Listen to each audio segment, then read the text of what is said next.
السلام عليكم ورحمة الله وبركاته. إن الحمد لله نحمده ونستعينه ونستغفره ونؤمن به ونتوكل عليه ونعوذ بالله من شرور أنفسنا ومن سيئات أعمالنا. من يهد الله فلا مضل له ومن يضلل فلا هادي له. وأشهد أن لا إله إلا الله وحده لا شريك له وأشهد أن محمدا عبده ورسوله. اللهم صل على محمد وعلى آل محمد كما صليت على إبراهيم وعلى آل إبراهيم إنك حميد مجيد. اللهم بارك على محمد وعلى آل محمد كما باركت على إبراهيم وعلى آل إبراهيم إنك حميد مجيد. رب اشرح لي صدري ويسر لي أمري واحلل عقدة من لساني يفقهوا قولي.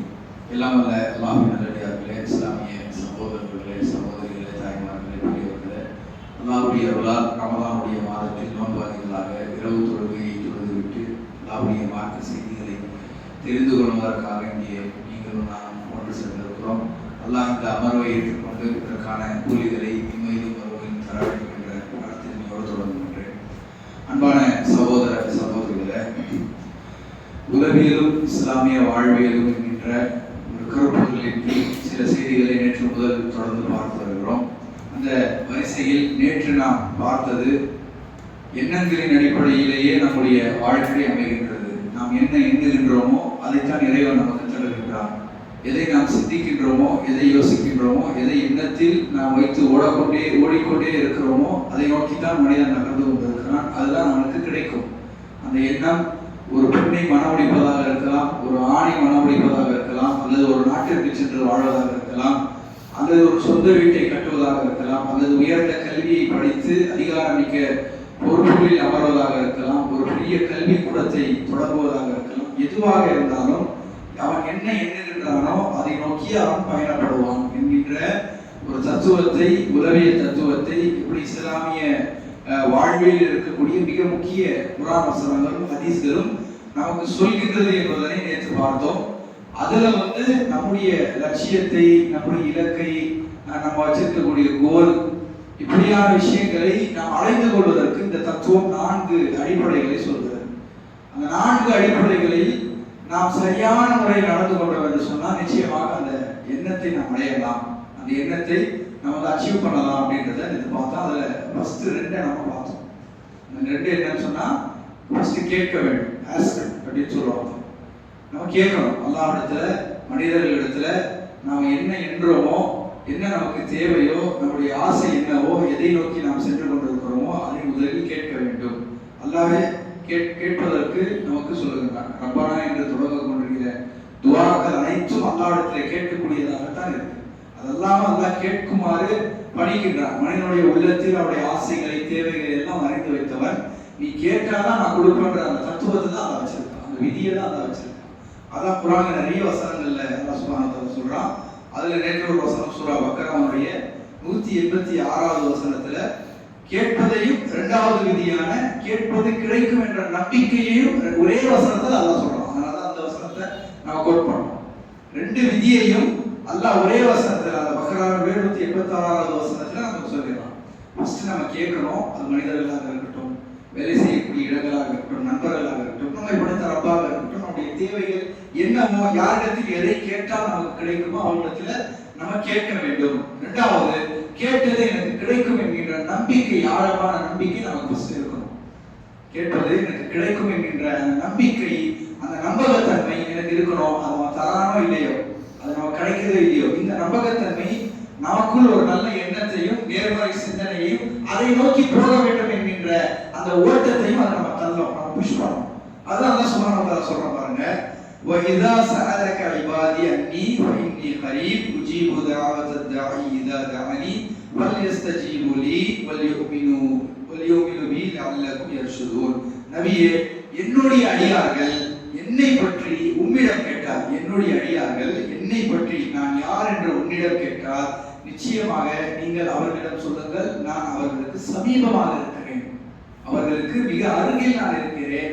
துஆ செய்பவர்கள், கேட்பவர்கள் என்னிடம் மட்டுமே கேட்கட்டும், என்னிடம் மட்டுமே கேட்கட்டும். அவர்கள் கேட்டால், அவர்கள் துஆ செய்தால் நான் அதை விடையளிக்கிறேன், அதற்கு நான் பதிலளிக்கிறேன். அவர்கள் என்னிடம் மட்டுமே கேட்கட்டும், கேட்டுவிட்டு என்னை நம்பட்டும்.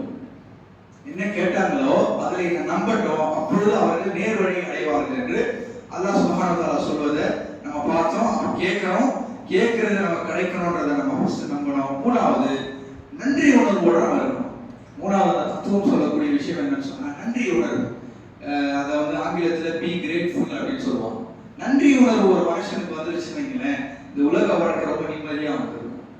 நன்றி உணர்வோடு இருன்னு சொல்லி மார்க்கம் எவ்வளவோ வலியுறுத்துது. லைன் சக்கரத்தும் அசீதன்றதும், நீங்க நன்றி செலுத்தினால் உங்களுக்கு அதிகப்படுத்தி கொடுப்போம் அல்லாஹ் சொல்லக்கூடிய விதி பாருங்க.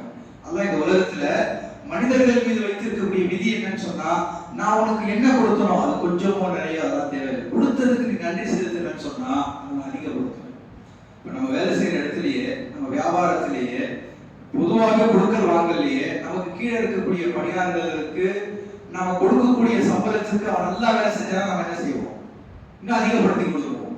அதே மாதிரி நம்ம செய்யற வேலைக்கு ஒரு இந்த அளவு கொடுக்குறாங்கன்னு சொல்லி நம்ம இன்னும் நன்றி உணர்வோடு தான் அவர் இன்னும் அதிகப்படுத்தி கொடுப்பார். இந்த கிவ் அண்ட் டேக் பாலிசி பொதுவாகவே உலகத்தில் இருக்கக்கூடிய எல்லா இடத்திலும் இருக்கு.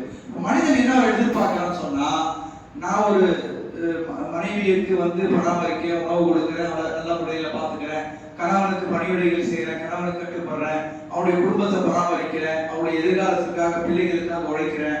இப்படி அதே மாதிரி பிள்ளைகளை வளர்க்கிறோம், அவர்களுக்காக ஓடாத தேய்ந்து படிக்க வச்சு ஆளாக்குறோம். இந்த எல்லோரும் ஒரு நண்பனோடு இருக்கிறோம், நண்பனோடு அவன் நண்பனுடைய லட்சியங்களை அடைவதற்கு, அவருடைய ஆசாபாசங்களை பகிர்ந்து கொள்வதற்கு எல்லாத்துக்குமே அவனோட துணையில இருக்கும். ஆனா இவங்கெல்லாம் ஒரு டைம்ல நமக்கு நன்றி கேட்டவங்களா மாறிட்டாங்கன்னு சொன்னா நம்மளால தாங்க முடியாது. இவ்வளவு கஷ்டப்பட்டு இவங்களுக்கு பாசம் நேசம் எல்லாம் வச்சு இவங்க நன்றி உள்ளவர்களா நம்ம ஒரு டைம்ல இல்ல, ஒரு துரோகம் பண்ணிட்டாங்கன்னு சொன்னா நம்மளால தாங்க முடியாது.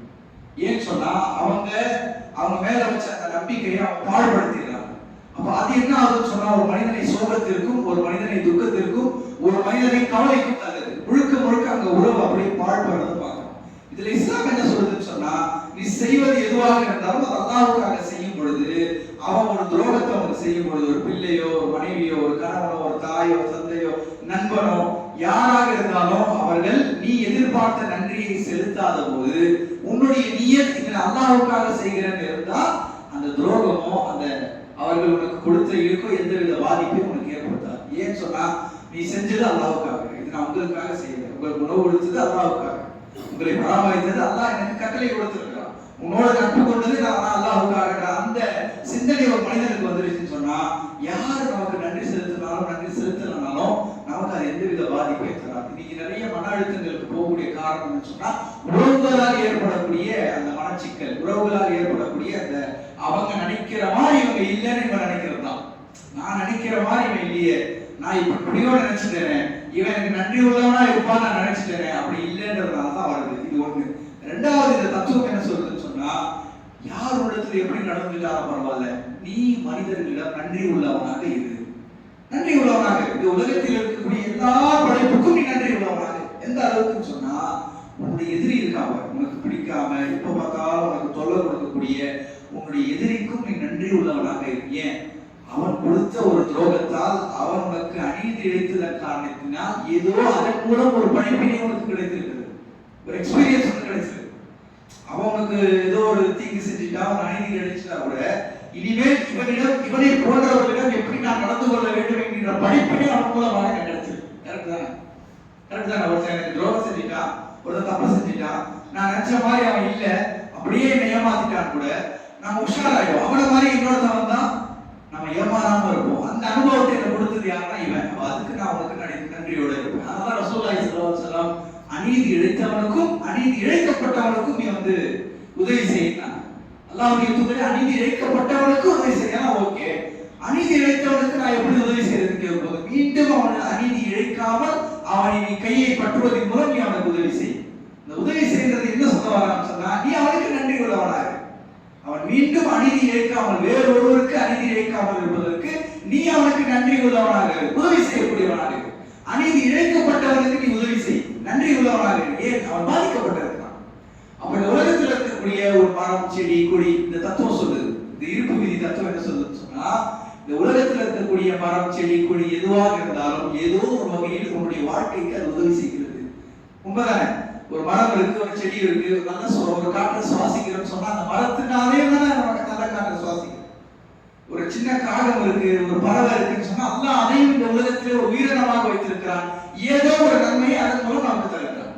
அப்ப இந்த உலகத்தில் இருக்கிற எல்லா மனிதர்களிடமும் நான் நன்றி உள்ளவர்களாக இருக்கும் பொழுது எனக்கு ஒரு நேர்மறை சிந்தனை வருது, எனக்கு ஒரு பாசிட்டிவ் திங்கிங் வருது. என்னுடைய வாழ்க்கையில யார் மீதும் தவறான அமைப்பதாக இதன் மூலம் வராது. அதனாலதான் மார்க்கம் என்ன சொல்லுது, அல்லாஹ் குர்ஆன்ல என்ன சொல்றா, உனக்கு எவ்வளவு கொடுத்தோ அதுக்கு நீ நன்றி செலுத்தி அதிகப்படுத்துறான். அதனால உன்னை சுத்தி இருக்கிறவங்க நீ நன்றி உள்ளவனா இருக்கு. அவன் நல்லது செஞ்சா கெட்டது செஞ்சான் கான்செப்டே உனக்கு வேற. நீ அவனுக்கு நன்றி உள்ளவனா இருந்துட்டேன்னு சொன்னா உனக்கு உன்னை பிடித்தவர்களாக அவங்க மாறிடுவாங்க. அப்போ இந்த விதி என்ன சொல்லுதுன்னு சொன்னா, அப்படி நீ மாறிட்டேன்னு சொன்னா உன்னுடைய இலக்கை அடைவதற்கு இது ரொம்ப உறுதுணையா இருக்கும். அல்லாஹ்வுடைய தூதர் ஸல்லல்லாஹு அலைஹி வஸல்லம் அவர்கள் ஒரு முறை ஆயிஷா ரலியல்லாஹு அன்ஹுடைய வீட்டில் இருக்கிறார்கள். திடீரென இரவு எழுந்து தொழுவதற்கு ஆயத்தமாகிறார்கள். அப்போ எழுந்து நின்று தொழுவதற்கு நிற்கிறார்கள், தக்பீர் கட்டுகிறார்கள், அழ ஆரம்பித்து விடுகிறார்கள். அழுகிறார்கள். அந்த அளவுக்கு அழுது கொண்டே இருக்கிறார்கள். அந்த அழுகையை அவர்களால் நிறுத்த முடியவில்லை. அழுது அவருடைய கண்களில் வந்த அந்த கண்ணீர் தாடி நனைத்து விட்டது. ருக்கு செல்கிறார்கள், ருக்குனுடைய இடமெல்லாம் கண்களுடைய கண்ணீர். சுஜூது செல்கிறார்கள், சுஜூது செய்த இடங்களில் எல்லாம் கண்ணீர். ஆயிஷா ரலியல்லாஹு பார்த்து அவர்கள் அதை பொறுத்துக் கொள்ள முடியவில்லை. இந்த அளவுக்கு அவங்களை வர்த்திக்கிறாங்க அல்லாஹ்வுடைய தூதர் அப்படின்னு சொல்லி எப்படி அவங்களை சமாதானப்படுத்துறதுன்னு தெரியாம காத்து கொண்டிருக்கும் பொழுது ஃபஜ்ருடைய பாங்கை சொல்வதற்கு அந்த பிலால் ரலியல்லாஹு அவர்களை அழைத்து இந்த மாதிரி அல்லாஹ்வுடைய தூதர் இது இரவிலிருந்து முழுமையா தொழுதுகிட்டே இருக்கிறாங்க, அழுகுறாங்க. இந்த அளவுக்கு நான் வந்து இந்த அளவுக்கு ரொம்ப வருத்திக்கிறாங்க, நீங்களாம் போய் அவங்க சமாதானப்படுத்துங்க அப்படின்னு சொல்லும் பொழுது அல்லாஹ்வுடைய தூதர் ஸல்லல்லாஹு அலைஹி வஸல்லம் அவர்கள் மீது அவரிடம் சென்று பிலால் ரலியல்லாஹு கேட்கிறாங்க, அல்லாஹ்வுடைய தூதரே நீங்கள் ஏன் இந்த அளவுக்கு உங்களை வருத்திக்கிறீங்க? அல்லாஹ் சுப்ஹானஹு வ தஆலா உங்களுடைய முன்பாவங்களையும் மன்னிச்சிட்டா, உங்களுடைய பின்பாவங்களையும் மன்னிச்சிட்டான். அல்லாஹ் சுப்ஹானஹு வ தஆலா உங்களுடைய முன்னாடி நீங்க செஞ்ச பாவங்களையும் மன்னிச்சிட்டான். இதுக்கு அடுத்து நீங்க ஏதாவது பாவம் செஞ்சீங்கன்னா கூட அல்லாஹ் உங்களை மன்னிச்சிட்டான். மிகப்பெரிய நபிமார்களுக்கெல்லாம் தலைவனாக உங்களை ஆக்கியிருக்கிறான். சொர்க்கத்துல முதல்ல போகக்கூடியவர்களா உங்களை ஆக்கியிருக்கிறான். இந்த அளவுக்கு கண்ணியத்தை அல்லாஹ் கொடுத்திருக்கிறான். நீங்க இந்த அளவுக்கு உங்களை வருத்திக்கிறீங்க அப்படின்னு சொல்லும் பொழுது அல்லாஹ்வுடைய தூதர் ஸல்லல்லாஹு அலைஹி வஸல்லம் சொன்ன வார்த்தை என்ன தெரியுமா? இந்த விதியோட அப்படியே பொருந்தி அல்லாஹ்வுடைய தூதர் என்ன சொன்னா, நான் என்னுடைய ரப்புக்கு நன்றியுள்ள அடியானாக இருக்க வேண்டாமா அப்படின்னு. நான் என்னுடைய ரப்புல் ஆலமீனுக்கு நன்றியுள்ள அடியானாக இருக்க வேண்டாமா? அவனை வந்து நான் தேங்க்ஃபுல்லா இருக்கணும், அவனுக்கு நன்றி உள்ளவனா நான் இருக்கணும். என்ன படைச்சிருக்கிறான், இவ்வளவு ஞாபகத்துகளை கொடுத்திருக்கிறான், யாருக்குமே கொடுக்காத நபியினுடைய பட்டத்தை எனக்கு கொடுத்திருக்கிறான், நபிமார்களுக்கெல்லாம் தலைவனாக ஆக்கியிருக்கிறான், சொர்க்கத்தில் முதலாளாக செல்லக்கூடிய தகுதியை கொடுத்திருக்கிறான். நாளை மறுமையில் எல்லா நபிமார்களும் அவர்களுக்கு என்ன ஆகுமோ என்கின்ற பயத்தில் இருக்கும் பொழுது மக்கள் எல்லாம் நபிமார்களிடம் போடும் பொழுது எல்லா நபிமார்களும் அல்லாஹ்வுடைய தூதரை கை காட்டும் பொழுது அந்த நாளை விட அல்லாஹ் கோபமாக எந்த நாளும் இருக்க மாட்டார் என்கின்ற நிலையில் அல்லாஹ் மலக்குமாருடைய புடைசூழ வரும்பொழுது விசாரணைக்கு அன்று அல்லாஹ் பேசக்கூடிய முதல் வார்த்தை யா முஹம்மத் ஸல்லல்லாஹு அலைஹி வஸல்லம் என்கின்ற அந்த கண்ணியத்தை அல்லாஹ்வுடைய தூதருக்கு கொடுத்திருக்காங்க. அல்லாஹ்வுடைய தூதரை அதை உணர்ந்தவர்களால் சொல்லியிருப்பார்கள், நான் அல்லாஹ்வுக்கு நன்றியுள்ள அடியானாக இருக்க வேண்டாம். எப்படிப்பட்ட வார்த்தை பாருங்க. அப்ப அல்லாஹ் என்ன எதிர்பார்க்கிறான்னு சொன்னா, நீ நன்றியுள்ள அடியானாக இருக்க வேண்டும். அல்லாஹ் உன்னை படைத்ததற்கு, இவ்வளவு ஞாபகங்களை கொடுத்ததற்கு எல்லாம் விட்டுருங்க. இந்த மார்க்கத்தை எல்லாம் நம்ம கொடுத்திருக்கிறான் பாருங்க. எத்தனை நல்லவங்க இந்த மார்க்கத்துல இல்லாம இருக்கிறாங்க, எத்தனை தயால உள்ளம் கொண்டவர்கள் இந்த மார்க்கத்துல இல்லாம இருக்கிறாங்க. இப்ப நான் இந்த மைக் பேசிட்டு இருக்கேன், இந்த மைக் பேசிட்டு இருக்கிறோம், இந்த மைக் கண்டுபிடிச்சவங்க கூட மார்க்கம் இல்லாதவனா இருக்கிறதா வாய்ப்பு இருக்கு. இந்த போன் இருக்கு, இந்த ஸ்டாண்ட் இருக்கு, இந்த ஃபேன் இருக்கு, நாம உபயோகிக்கக்கூடிய அனைத்து நவீன சாதனங்களும் அதிகப்படியாக கண்டுபிடித்தவர்கள் யாருன்னு சொன்னா இந்த மார்க்கத்தை ஏற்றுக்கொள்ளாதவர்கள் இல்லையா? நிறைய நல்ல நல்ல கல்வியாளர்களுக்கெல்லாம் அல்லாஹ் இந்த மார்க்கத்தை கொடுக்காத அந்த நிலையில் வைத்திருக்கிறார். மார்க்கத்தை பற்றிய தீனுடைய செய்தி சென்றும் கூட அவர்களுக்கு அந்த ஹிதாயத்தை தராம வச்சிருக்கிறான். நம்மை போன்ற பதவியினர்களுக்கு அல்லாஹ் இந்த வாய்ப்பை கொடுத்திருக்கு. அந்த ஒண்ணுக்காகவாவது நம்ம என்ன செய்யலாம், அல்லாஹ்வுக்கு நன்றி உள்ள அடியானாக இருக்கணும். நமக்கு கீழே இருக்கக்கூடியவங்களை நம்ம பார்க்கும் பொழுது அல்லாஹ் எவ்வளவு நமக்கு நன்றி, நமக்கு ஞாபகங்களை அருள்களை கொடுத்திருக்கிறான் அப்படின்றத நம்ம நினைச்சு நம்ம முதல்ல அல்லாஹ்வுக்கு நன்றி உடையவர்களா இருக்கணும். அல்லாஹ் அப்படிதான் துஆ செய்ய சொல்றான். அல்லாஹ் செய்யக்கூடிய, அல்லாஹ் கேட்கக்கூடிய துஆ, நீ இப்படி கேட்கணும்னு சொல்லி அல்லாஹ் துஆ சொல்லி கொடுக்குறாங்க. 27வது சூராவுடைய அத்தியாயத்துடைய 19வது வசனத்துல, என்னுடைய ரப்பே, நீ என் மீதும் என் பெற்றோர் மீதும் புரிந்துள்ள அருட்கொடைகளுக்காக நீ என் மீது நிறைய நியமத்துகளை கொடுத்திருக்கிற, என் பெற்றோர் மீது நிறைய நியமத்துகளை கொடுத்திருக்கிற, அதற்கு நான் நன்றி செலுத்தவும் நீ பொருந்திக் கொள்ளும் விதத்தில் நான் நன்மைகளை செய்யும் நீ எனக்கு அருள் புரிவாய். நீ எனக்கு கொடுத்திருக்கக்கூடிய நியமத்துகளுக்கு நான் நன்றி செலுத்தவும், நீ எனக்கு தந்திருக்கக்கூடிய அருட்கொடைகளை நீ என்னை பொருந்திக் கொள்ளக்கூடிய விதத்தில் நான் நிறைய அமல்கள் செய்வதற்கு நீ எனக்கு அருள் செய்வாய். எல்லாம் கேட்க சொல்றோம். நன்றி செலுத்துதல் அப்படின்றது வாழ்க்கையினுடைய மிக மிக மிக முக்கியமான ஒரு கான்செப்ட், ஒரு மிக முக்கியமான விஷயம் அப்படின்றத நம்ம புரிஞ்சுக்கிறோம். அதே மாதிரி அல்லாஹ்வுடைய தூதர் அடுத்து சொல்றாங்க, ஃபர்ஸ்ட் அல்லாஹ்விடத்துல நம்ம நன்றியுள்ள அடியாராக இருக்கணும். அல்லாஹ் என்ன கொடுத்தாலும் அதுக்கு அல்லாஹ்வுக்கு நன்றி சொல்லக்கூடிய அடியார்களாக இருக்கணும். இரண்டாவது ரசூலுல்லாஹி ஸல்லல்லாஹு அலைஹி வஸல்லம் அவர்கள் சொல்றாங்க, ஆல ரசூலுல்லாஹி ஸல்லல்லாஹு அலைஹி வஸல்லம் மல்லா யஷ்குரு நாஸ லா யஷ்குரு, யார் மனிதர்களுக்கு நன்றி செலுத்தவில்லையோ அவர் அல்லாஹ்வுக்கு நன்றி செலுத்தியவராக ஆக மாட்டார். சொன்னா ஃபர்ஸ்ட் மனுஷங்களுக்கு முதல்ல நன்றி உள்ளவர்களாக நம்ம இருக்கணும்ன்றது அல்லாஹ்வுடைய தூதர் கொண்டு வரான். அவன் அந்த விதியில என்ன சொல்றானோ, நீ ஒரு இலக்கை அடைவதற்கு, நல்ல எண்ணத்தை கொண்டு வரதுக்கு, நல்ல வாழ்க்கையை வாழ்றதுக்கு எதனாச்சாலும் நீ அடையணும்னு சொன்னா இந்த நாளை ஃபாலோ பண்ண மாட்டான். அந்த நாளுல மூணாவதுல அல்லாஹ்வுடைய தூதர் அல்லாஹ் சொல்றான், நீ இங்கே நன்றி உள்ளவனாக இரு. லைன் சக்கரத்தும் லஸீதனக்கும், நீ நன்றி செலுத்து, நான் உனக்கு அதிகப்படியா தரேன். இரண்டாவது அல்லாஹ்வுடைய தூதர் சொல்றாங்க, யார் மனிதர்களுக்கு நன்றி உள்ளவர்களாக இல்லையோ, நன்றி செலுத்தவில்லையோ அவர் அல்லாஹ்வுக்கு நன்றி செலுத்தியவராக ஆக மாட்டார். உன்னை சுத்தி இருக்கக்கூடிய மனிதர்களுக்கு நீ நன்றி உள்ளவராக இருக்கணும், நன்றி செலுத்தக்கூடியவராக இருக்கணும். அப்படி இல்லைன்னு சொன்னா நீ எங்க நன்றி செலுத்தல, அல்லாஹ்விடத்துல நீ நன்றி செலுத்தல அப்படின்னு சொல்லி அல்லாஹ்வுடைய தூதர் ஸல்லல்லாஹு அலைஹி வஸல்லம் அவர்கள் சொல்றாங்க. அப்ப இந்த நன்றி உணர்வு அப்படின்றது மனிதர்களிடத்தில் இருக்க வேண்டிய மிக முக்கியமான ஒரு பண்பு என்பதை இந்த விதியும் சொல்லுது. இந்த விதியை எல்லாம் படைத்து அதற்கு முன்னாடி நம்மை படைத்து அல்லாஹ் சுப்ஹானஹு வ தஆலா மிக தெளிவா இதை சொல்லிட்டான். அவன் நாலாவது நமக்கு என்ன அப்படின்னு சொன்னா, எந்த ஒரு அருட்கொடையையும் பெறுவதற்கு நாம் தயாராக இருக்கணும்னு சொல்றோம்.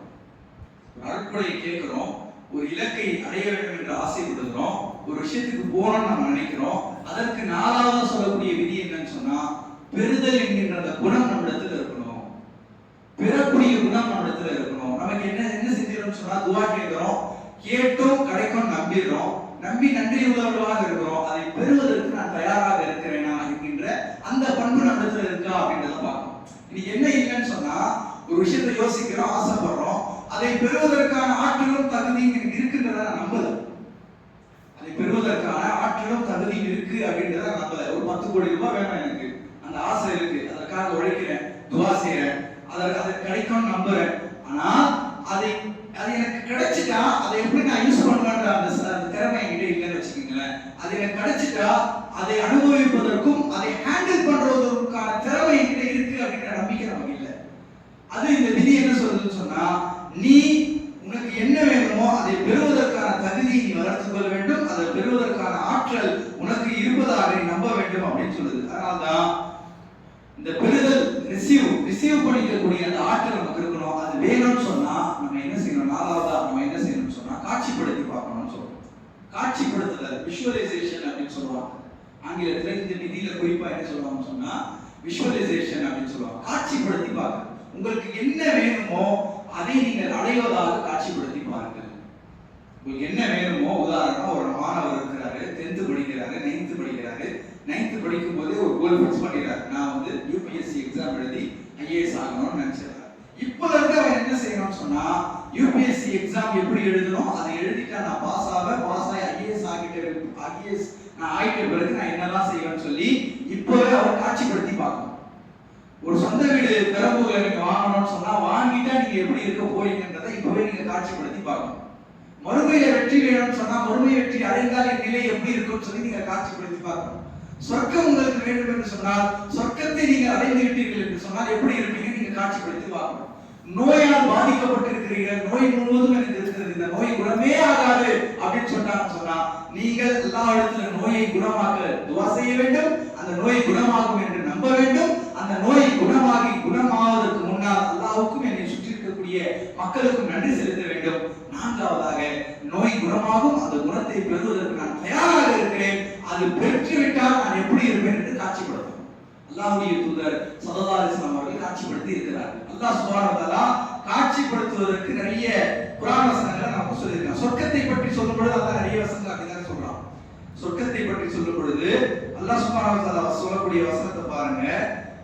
சொர்க்கம் நிறைய வசனங்கள் அல்லாஹ் சொல்றான். அதுல அதை படிக்கும் பொழுதே மனிதனுடைய மனம் காட்சிப்படுத்தப்படும் அப்படின்றத 76வது அத்தியாயத்துடைய 12 இருந்து 21வது வசனத்தை சொல்றாங்க. படிக்கும் பொழுதே நமக்கு அது காட்சியாகும். அவர்கள் பொறுமையுடன் இருந்ததற்காக, மூமின்கள் பொறுமையுடன்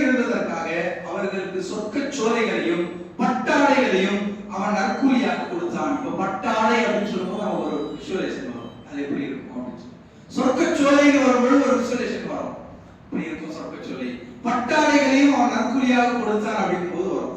அங்குள்ள ஆசனங்களில், அங்குள்ள அந்த சீட், அந்த ஆசனங்களில் சாய்ந்து மகிழ்ந்து இருப்பார்கள். அப்ப அதை படிக்கும் பொழுது அங்க இருக்கக்கூடிய சேர்ஸ்ல, சொர்க்கத்துல நமக்கு கொடுக்கக்கூடிய அந்த நாற்காலி, அந்த ஆசனத்துல அவன் சாஞ்சிக்கிட்டு மகிழ்ச்சியோடு இருப்பான்.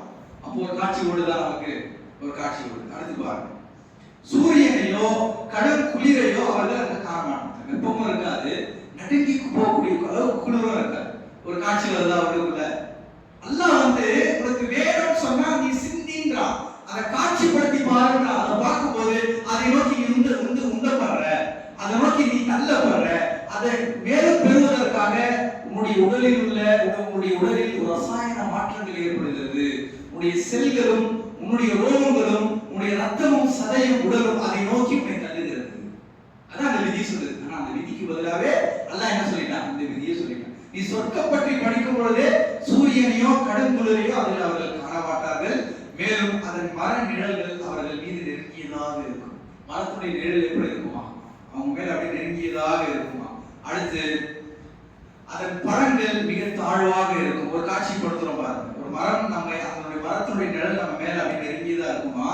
அந்த மரத்தினுடைய நிழல்கள் நெருங்கியா இருந்து அந்த மரத்தில் இருக்கக்கூடிய பழங்கள் நம்ம பறிக்கிற மாதிரி தாழ்வாக இருக்குமா?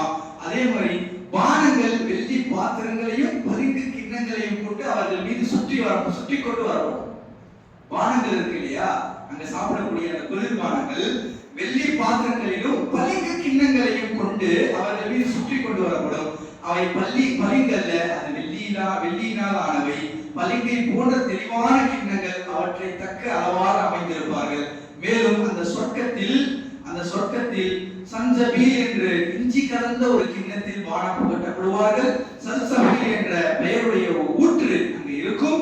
இன்னும் அந்த சொர்க்கவாசிகளை சுற்றி எப்போதும் இளமையோடு இருக்கும் சிறுவர்கள் சேவை செய்து கொண்டே இருப்பார்கள். எவ்வளவு காட்சிப்படுத்துறா பாருங்க. அந்த படிக்கும் பொழுதே சொர்க்கம் அப்படி எப்படி இருக்கும், பட்டாடை இருக்கும், அப்போ இந்த ஊற்று ஒண்ணு ஓடும், அப்போ இந்த பானம் நமக்கு தருவாங்க, இப்படி சாஞ்சி இருப்போம், மர நிழல் இப்படி வந்திருக்கும், அதுல பழங்கள் தொங்கும், அதை எடுத்து நம்ம சாப்பிடலாம். நம்மள சேவை செய்யறதுக்கே, நம்மளை கவனிச்சுக்கிறதுக்கு சின்ன சின்ன சின்ன சின்ன சின்ன இளமையான சிறுவர்கள் எல்லாம் அங்க இருப்பாங்க. நல்லா சொல்றோம். அதே மாதிரி அவர்களை நீங்கள் காண்பீரானால் சிதறிய முத்துக்கள் எனவே அவர்கள், நீங்கள் அந்த சின்ன பசங்க நான் பார்க்கும்போது எப்படி இருப்பாங்கன்னா சிதறி போன முத்துக்கள் எப்படி ஓடுமோ அப்படி இருக்குமா, அப்படி நீங்கள் காண்பீர்கள். அதே போன்று அவர்கள் நீங்கள் பார்த்தீராய் இன்ப வாக்கியங்களையும் மாபெரும் அரசாங்கத்தையும் அங்க நீங்க பார்ப்பீங்க. அவர்கள் மீது பச்சை நிற பூம்பட்டாடைகள், அந்த பட்டாடைகளுக்கு அரபு பெயர்களை சொல்றோம், அந்த பூம்பட்டாடைகள் அவர்கள் அங்கு இருக்கும். இன்னும் அவர்கள் வெள்ளியினாலான கடகங்கள் அணிவிக்கப்படுவார்கள். அன்றையும் அவருடைய இறைவன் அவர்களுக்கு பரிசுத்தமான பானமும். இந்த வசனங்கள்ல நம்ம படிச்சுட்டு இருக்கும் பொழுதே சொர்க்கத்தை பற்றிய காட்சிகள் எல்லாம் காட்டும்.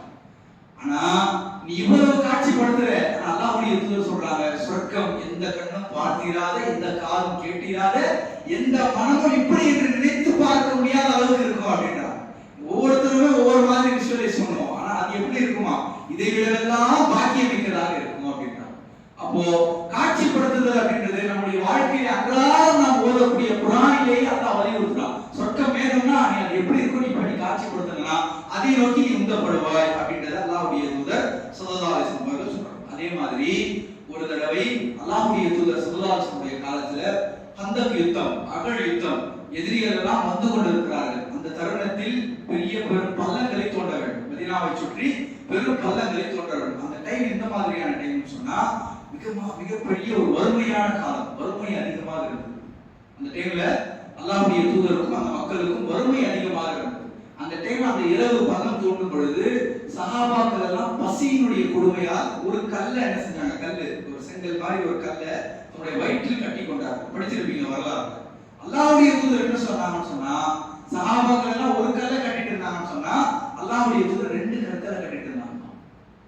அவங்க மக்கள் மத்தவங்க எல்லாம் ஒரு கல்லை கட்டிட்டு இருந்தாங்கன்னு சொன்னா, சஹாபாக்கள் வந்து அல்லாஹ்வுடைய தூதர் 2 கற்களை கட்டிட்டு இருந்தாங்க. ஏன்னா அவங்களை விட இவங்க பசியோட இருக்கிறாங்க, அவங்களை விட இவங்க அதிகமான பசியோட இருக்கிறாங்க. அப்போ சுற்றி இருந்த யூதர்களும் முனாஃபிக்குகளும் அல்லாஹ்வுடைய தூதரையும் சஹாபாக்களையும் கேலி செய்யக்கூடிய நிலையில இருந்தாங்க. எப்படின்னு சொன்னா, மக்கால ராஜ வாழ்க்கையை வாழ்ந்துட்டு இருந்த முஹாஜிர்களை கூட்டிட்டு வந்து எந்த நிலைமைக்கு ஆளாக்கிட்டார் பாருங்க முஹம்மது. மக்கால ராஜ வாழ்க்கையை வாழ்ந்துட்டு இருந்த பெரும் பெரும் மாளிகையிலையும் ஆட்சி செஞ்சுட்டு இருந்த பெரும் பெரும் மக்களை எல்லாம் கூட்டிட்டு வந்து எந்த நிலைக்கு கொண்டு வந்து தள்ளிட்டாரு பாரு அப்படின்ற மாதிரியான கேலி பேச்சுக்கள் யூதர்களும் முனாஃபிக்குகளும் பேசிட்டு இருந்தாங்க.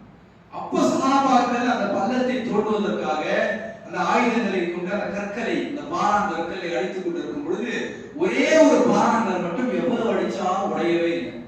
ஒரே ஒரு பாறாங்கல் மட்டும் எவ்வளவு அடிச்சாலும் உடையவே இல்லை. எவ்வளவோ ட்ரை பண்றாங்க, உடைய மாட்டேங்க. அல்லாஹ்வுடைய தூதரத்துல இந்த செய்தி வருது, அல்லாஹ்வுடைய தூதரே இந்த மாதிரி இந்த பாறாங்கல் மட்டும் உடையவே மாட்டேங்குது. அந்த சுச்சுவேஷன் அல்லாஹ்வுடைய தூதர் கேதர் பண்றாங்க. இதுதான் இங்க இருக்கு. எல்லாருமே தோண்டு போயிருக்கிறாங்க, பசியோட இருக்கிறாங்க. அல்லாஹ்வுடைய தூதர் எல்லாரையும் என்ன செய்யணும்? உத்வேகப்படுத்தணும்.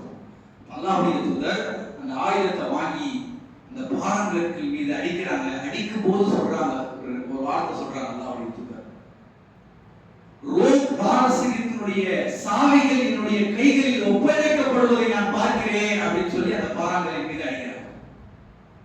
ஷாமினுடைய கோட்டையினுடைய சாவிகள் என்னுடைய கைகளில் ஒப்படைக்கப்படுவதை நான் பார்க்கிறேன் அப்படின்னு சொல்லி அந்த பாறாங்கல் மீது அடிக்கிறாங்க.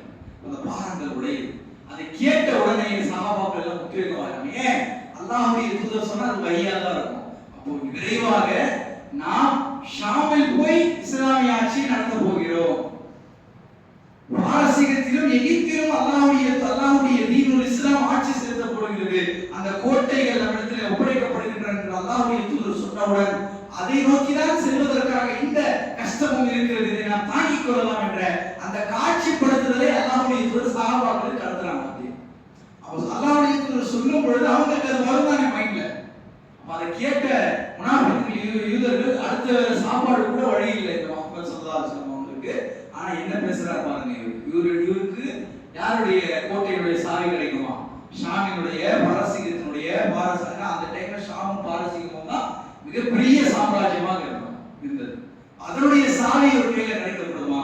இன்னும் இவர் உணர்றாரு அப்படின்னு சொன்னாங்க. ஆனால் அல்லாஹ்வுடைய தூதருடைய மௌத்துக்கு பிறகு உமர் ரலியல்லாஹு ஆட்சியுடைய கடைசி பகுதியில ஷாமினுடைய சாவிகள், எகிப்தினுடைய சாவிகள், பாரசீகத்தினுடைய சாவிகள் கைகளில் ஒப்படைக்கப்பட்டன.